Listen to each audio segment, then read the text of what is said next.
Assalamualaikum warahmatullahi wabarakatuh. Kembali lagi di channel saya Ahmad Rizi, channel yang penuh inspiratif, channel yang akan menyuguhkan tentang ikan hias, tentang cara bagaimana merawat ikan hias, tentang cara bagaimana memelihara ikan hias, dan segala hal tentang yang berhubungan dengan ikan hias, terutama di ikan hias cupang ya. Pokoknya di channel ini kawan-kawan akan menemukan sesuatu yang unik, inspiratif, dan bermanfaat buat kawan-kawan semua ya. Makanya jangan lupa subscribe ya kawannya.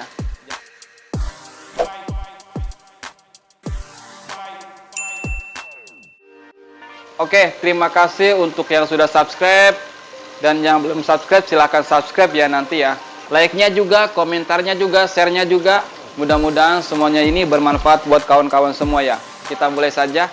Jadi seperti biasa saya buat video lagi. Kali ini saya insya Allah mau ngebreed. Saya ada beberapa pasang ikan cupang ya. Ada sekitar 10 pasang lebih nanti saya mau breed. Itu nanti bagaimana caranya, nanti tonton videonya dari awal sampai akhir. Tapi jangan lupa subscribe dulu ya kawan ya. Jadi langkah-langkahnya itu seperti apa? Yang pertama itu yang kita siapkan adalah air ya. Di tempat atau di wadah gitu, semacam bak ya, atau ember gitu kan, yang kecil juga nggak apa-apa gitu. Kira-kira volume airnya itu kurang lebih minimalnya 4 liter ya, 4 liter kurang lebih ya. Kalau untuk itunya sih, ketinggian airnya sih kira-kira nanti 10 cm lah kurang lebih ya. Dan setelah airnya sudah siap, silahkan masukkan yang melnya dulu ya. Yang melnya dulu dimasukkan agar dia beradaptasi dulu dengan air yang baru ya. Setelah itu baru kawan-kawan coba cari potongan atau potongan toples atau semacam potongan botol aqua juga nggak apa-apa ya. Jadi itu sebagai media pemisah ya antara si female-nya dan juga male-nya ya. Setelah itu kawan-kawan taruh itu media pemisahnya, entah itu potongan botol, entah itu potongan toples, atau bagaimana caranya kawan cara memisahnya. Yang penting dia saling melihat tapi dia saling nggak beradu gitu kan. Setelah itu female-nya dimasukkan ke dalam wadah itu ya. Ke dalam wadah itu biarkan dia beradaptasi dengan airnya, lalu beradaptasi juga dengan male-nya ya. Nanti dia saling melihat gitu kan, tapi dia nggak sampai mengadu gitu. Setelah beberapa waktu sekitar 1 atau 2 jam baru diangkat si pemisahnya itu ya.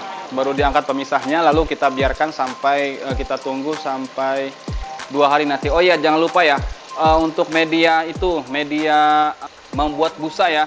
Untuk media si male-nya itu membuat busanya nanti dibuatkan juga ya. Nah, kalau saya sih biasanya pakai cara plastik yang saya lakban ya, ditempel ke dinding embernya ya. Jadi itu kenapa saya harus tempelkan ke dinding embernya, biar kalau ada angin juga dia nggak bergerak atau lari kemana-mana plastiknya gitu ya. Jadi busanya juga nggak buyar gitu, nggak hancur gitu kan. Jadi ketika si male-nya itu membuat busa, berarti male-nya itu bersiap-siap untuk kawin ya. Dan setelah itu kawan-kawan jangan lupa tutup ya. Tutup sekitar 1 hari ya. 1 hari coba kita lihat apakah dia udah bertelur atau belum. Setelah dilihat, kalau misalnya belum bertelur tapi busanya itu udah banyak, berarti itu masih tahap itu ya. Masih tahap perjodohan lah semacam itu. Nanti coba kita lihat di hari yang kedua ya. Nanti di hari yang kedua kalau kawan-kawan dibuka, setelah itu kawan-kawan lihat telur ya, lihat telurnya, atau misalnya kadang-kadang ada juga sih ya yang 1 hari itu bisa langsung bertelur, dan ada juga kadang sampai 2 hari bahkan 3 hari juga baru dia bertelur, juga ada juga yang begitu ya. Untuk melihat apakah ikan itu akan bertelur atau tidak itu, kalau saya pribadi sih ngelihatnya si ikan itu si male-nya itu atau si female-nya itu dia sering berantem apa enggak gitu kan. Kalau dia terlihat selalu beriringan, itu berarti dia udah mau melakukan ini ya, pemijahan ya. Biasanya beriringan kayak gini, dia selalu beriringan kayak gini, berarti dia udah mau melakukan pemijahan ya. Dan setelah itu kalau saya pribadi sih ini cuma 2 hari ya. 2 hari saya lihat itu telurnya udah keluar di 1, 2, 3, 4, 5, 6, 7, 8, 9, di 9 ember ya. Di 9 ember ini telurnya udah keluar dan hanya 3 ya. Hanya 3 yang nggak bertelur ya. Oh, tadi saya ngebreednya 12 ya. 12 ember ya, 12 pasang. Jadi 3 pasang itu yang nggak bertelur ya. Pokoknya kalau sekiranya nggak bertelur, nantinya mendingan kita angkat aja itu dua-duanya, karena ya untuk menghindari ya kalau dia berantem gitu ya. Terus setelah bertelur, jangan lupa ini yang paling fatal ya, ini yang paling penting ya. Itu female-nya harus kita angkat ya. Setelah bertelur, female-nya harus kita angkat. Kalau nggak diangkat, ini bisa female ini dia bisa makanin telurnya ya. Dia bisa makanin telurnya. Kalau nggak diangkat ini nanti telurnya bisa habis gitu kan. Setelah itu female-nya diangkat semuanya, diangkat. Saya itu ada 9 ember itu saya angkat semuanya, female-nya lalu ditaruh di toples, saya pisahkan gitu kan. Ingat jangan dikasih makan ya. Dari mulai pemijahan ya, pertama kali masukin ember, terus masukin female-nya, terus bertelur dan keluar burayak, itu pokoknya jangan sama sekali dikasih makan ya. Insya Allah itu ikan ini udah terbiasa gitu kan, terbiasa berpuasa ya. Dia nggak makan sampai 7 hari juga nggak bakal mati. Jadi jangan takut kawan-kawan. Jangan takut kenapa ikannya ya. Setelah bertelur kita angkat female-nya kita angkat, taruh di tempat yang biasa, di toples atau di botol ya. Setelah itu kita tunggu ya, besok atau 1 hari atau 1 hari lebih lah gitulah. Nanti kita lihat nanti itu udah menetas apa belum ya, nanti setelah itu baru kita lihat 2 hari. Setelah 2 hari kita lihat, maksimal 2 hari ya, kita lihat coba kalau udah keluar burayak. Nah biasanya ini si male-nya ini suka makanin burayaknya. Tapi tenang aja ya, itu dia nggak dimakan ya. Biasanya dia tuh kebiasaannya si male-nya ini, dia tuh sebenarnya itu menjaga anaknya ya, agar anaknya tuh nggak tenggelam gitu kan.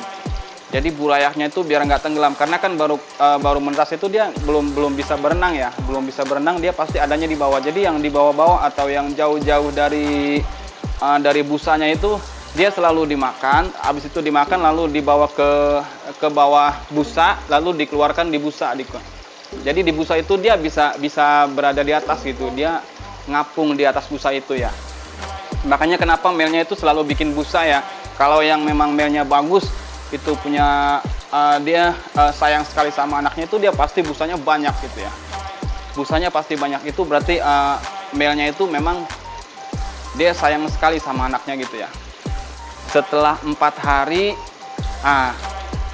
kalau saya sih ya, ketika burayak itu umurnya 4 hari, saya selalu kasih makan ya. Itu pertama kali saya kasih makan burayak adalah di umur 4 hari ya. Dan setelah itu baru nanti di umur ke-7 hari, saya pindahkan ke kolam. Pakannya jangan lupa nih, pakannya saya sih biasa pakai Artemia ya, karena itu Artemia itu menurut saya lebih halus ya dibandingkan kutir ya. Kadang-kadang ada juga kutir juga, memang ada juga yang halus ya. Dia setelah hasil perpecahan ya, biasanya kan ada kutir yang udah gede dia pecah gitu kan. Itu menjadi halus, itu yang biasanya dimakan sama burayak ya. Tapi untuk saat ini karena memang kutir juga memang susah dicarinya ya, untuk musim hujan kayak gini susah nyari kutir, karena ya semua sawah itu semuanya dibedah, airnya jadi ngalir gitu ya. Jadi kutir itu terbawa air pokoknya. Untuk dari umur 4 hari sampai umur kurang lebih 3 minggu atau 1 bulan ya, saya selalu pakai itu Artemia ya.